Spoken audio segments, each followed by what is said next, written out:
ମୁଁ ତୁଳିକା ମୋର ସମସ୍ତ ଶ୍ରୋତାବନ୍ଧୁଗଣଙ୍କୁ ସାଦର ପ୍ରଣାମ ଜଣାଉଛି। ଅନେକ ଦିନ ପରେ ମୁଁ କିଛି କହିବା ପାଇଁ ଯାଉଛି। ଆସନ୍ତୁ ତାହେଲେ ଆଜି ଶୁଣିବା ପ୍ରାରବ୍ଧ ନା କର୍ମଫଳ। କିଏ ଜଣେ ବିଦ୍ୱାନ ଏକଦା କହିଥିଲେ, ଜନ୍ମ ମଣିଷର ଅସଲ ପରିଚୟ ନୁହେଁ, ମଣିଷର ଅସଲ ପରିଚୟ ହେଉଛି ତା'ର କର୍ମ।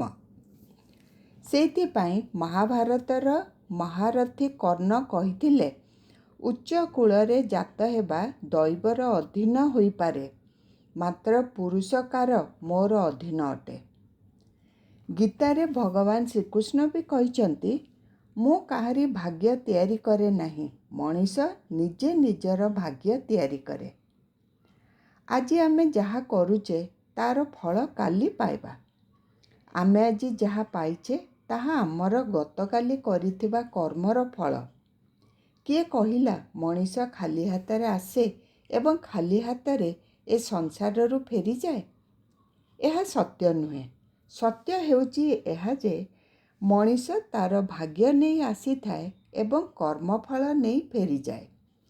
ପ୍ରତ୍ୟେକ ମଣିଷ ତା'ର କର୍ମର ଫଳ ଅବଶ୍ୟ ପାଇବ, କିଏ ଏବେ ତ, ଆଉ କିଏ କିଛି କାଳ ପରେ।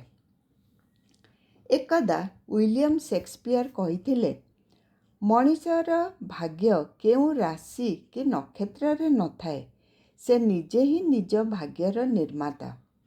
ଏଣୁ ରାଶିଫଳ ଉପରେ ବିଶ୍ୱାସ ନ କରି ନିଜ କର୍ମ ଉପରେ ବିଶ୍ୱାସ ରଖିବା ଉଚିତ। କାହିଁକି ନା ରାଶି ତ ରାମ ଓ ରାବଣ ଉଭୟଙ୍କର ଗୋଟିଏ ଥିଲା, କିନ୍ତୁ ନିୟତି ସେମାନଙ୍କ କର୍ମ ଅନୁସାରେ ଫଳ ପ୍ରଦାନ କରିଥିଲା। କେହି ଆମର ଅନିଷ୍ଟ କରିବ, ସେଇଟା ତା'ର କର୍ମ ଅଟେ। ମୁଁ କାହାରି ଅନିଷ୍ଟ କରିବି ନାହିଁ, ତାହା ମୋର ଧର୍ମ ଅଟେ। ଆମେ ଆଜି ଯାହା ଅନ୍ୟକୁ ଦେଉଛେ ତାହା ଆମକୁ କେବେ ନା କେବେ ନିଶ୍ଚିତ ମିଳିବ, ସେ ତାଳି ହେଉ କି ଗାଳି। ଗୋଟିଏ କଥା ମନେ ରଖିବା ଯେ ଅନ୍ୟର ଆଖିର ଲୁହରେ ତିଆରି ସୁଖ ବେଶୀ ଦିନ ତିଷ୍ଠି ରହେନା। ଏ ସଂସାରର ସବୁଠାରୁ ମୂଲ୍ୟବାନ ତରଳ ପଦାର୍ଥ ହେଉଛି ଲୁହ। ଲୁହରେ ଏକ ଭାଗ ଜଳ, ବାକି 99 ଭାଗ ଭାବାବେଗ ଥାଏ। ତେଣୁ କାହା ଆଖିରେ ଲୁହ ଦେବା ପୂର୍ବରୁ 100 ଥର ଭାବିବା ବିଧେୟ।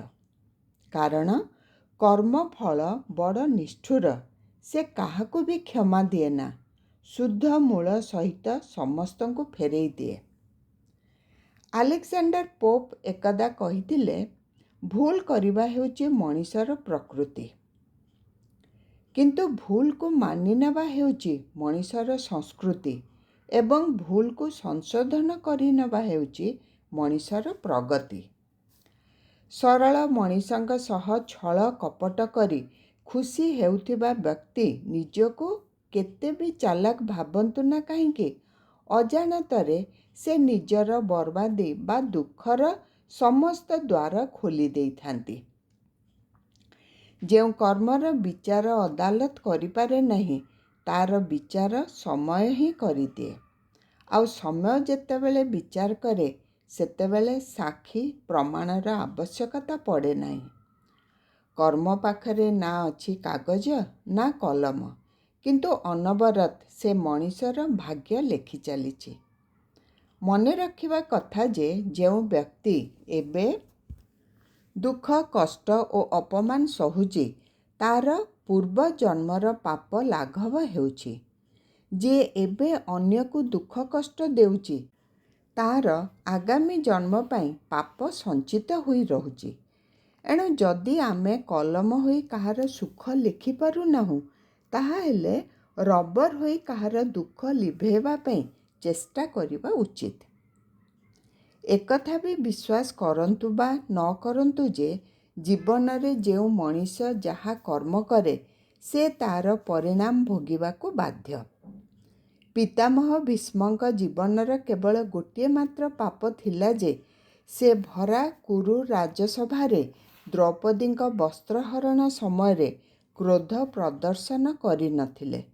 ଏବଂ ପକ୍ଷୀରାଜ ଜଟାୟୁଙ୍କ ଜୀବନର ଏକମାତ୍ର ପୁଣ୍ୟ ଥିଲା ଯେ ସେ ସୀତା ହରଣ ସମୟରେ କ୍ରୋଧ ପ୍ରଦର୍ଶନ କରି ରାବଣ ସହ ଲଢ଼ିଥିଲେ। ପରିଣାମରେ ଜଣକୁ ଦୁର୍ବିସହ ସରଶଯ୍ୟା ମିଳିଲା ତ ଅନ୍ୟ ଜଣକୁ ମିଳିଲା ପ୍ରଭୁ ଶ୍ରୀରାମଙ୍କର ଅଭୟ କୋଳ।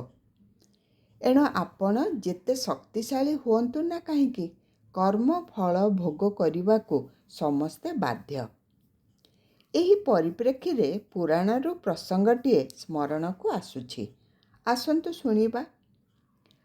କଂସ ନିଧନ ପରେ ଯେତେବେଳେ ଶ୍ରୀକୃଷ୍ଣ ମଥୁରା ନଗରୀର ବନ୍ଦୀଶାଳାକୁ ଯାଇ ପିତା ବସୁଦେବ ଓ ମାତା ଦେବକୀଙ୍କୁ ବନ୍ଧନମୁକ୍ତ କଲେ, ସେତେବେଳେ ମା ଦେବକୀ ଛାତିରେ ଛାତିଏ କୋହ ଓ ଆଖିରେ ଆଖିଏ ଲୁହ ନେଇ ଶ୍ରୀକୃଷ୍ଣଙ୍କୁ ପଚାରିଲେ, ଧନରେ, ତୁ ହେଉଛୁ ସ୍ୱୟଂ ଭଗବାନ, ଆମେ ଦିହେଁ ତୋର ପିତାମାତା। ଆମେ ଏମିତି କି ପାପ କରିଥିଲୁ ଯେ ଆମକୁ 14 ବର୍ଷ କାଳ ଏ ବନ୍ଦୀଶାଳାରେ ରଖି ଏତେ ଦୁଃଖ କଷ୍ଟ ଦେଲୁ? ଏ ପ୍ରଶ୍ନରେ ଶ୍ରୀକୃଷ୍ଣ ଅଳ୍ପ ହସି ମାତା ଦେବକୀଙ୍କୁ ପଚାରିଲେ, ମା, ମୁଁ ଏମିତି କି ପାପ କରିଥିଲି ଯେ ତୁମେ ମୋତେ 14 ବର୍ଷ ବନବାସ ପଠାଇଦେଲ? ରାତି ପାହିଥିଲେ ରାଜା ହୋଇଥାନ୍ତି, ମାତ୍ର ତୁମ ପାଇଁ ମୋତେ ଜଟାଜୁଟ ବକଳ ଧରି ବନକୁ ଯିବାକୁ ପଡ଼ିଲା। ଏ ପ୍ରଶ୍ନରେ ଚମକି ପଡ଼ି ଦେବକୀ ପଚାରିଲେ, ମୁଁ ତତେ 14 ବର୍ଷ ବନବାସ ପଠେଇଥିଲି? ତୁ ଏ କ'ଣ କହୁଛୁ ପୁତ୍ର? ଶ୍ରୀକୃଷ୍ଣ ଉତ୍ତର ଦେଲେ, ହଁ ମା, ଗତ ଜନ୍ମରେ ତୁମେ ଥିଲ ମହାରାଣୀ କୈକେୟୀ ଓ ପିତା ବସୁଦେବ ଥିଲେ ମହାରାଜା ଦଶରଥ। ତୁମେ ଦୁହେଁ ମୋତେ ବିନା ଦୋଷରେ 14 ବର୍ଷ ବନବାସ ପଠେଇଥିଲ। ସେଥିପାଇଁ ତୁମ ଦୁହିଁଙ୍କୁ ଏ ଜନ୍ମରେ ଏ ବନ୍ଦୀଶାଳା ଭିତରେ 14 ବର୍ଷ କଟାଇବାକୁ ପଡ଼ିଲା। ଆଶ୍ଚର୍ଯ୍ୟ ସ୍ୱରରେ ଦେବକୀ ପଚାରିଲେ, ଆଉ ରାଣୀ କୌଶଲ୍ୟା? ଶ୍ରୀକୃଷ୍ଣ କହିଲେ, ସେ ହେଉଛନ୍ତି ଏ ଜନ୍ମର ଯଶୋଦା।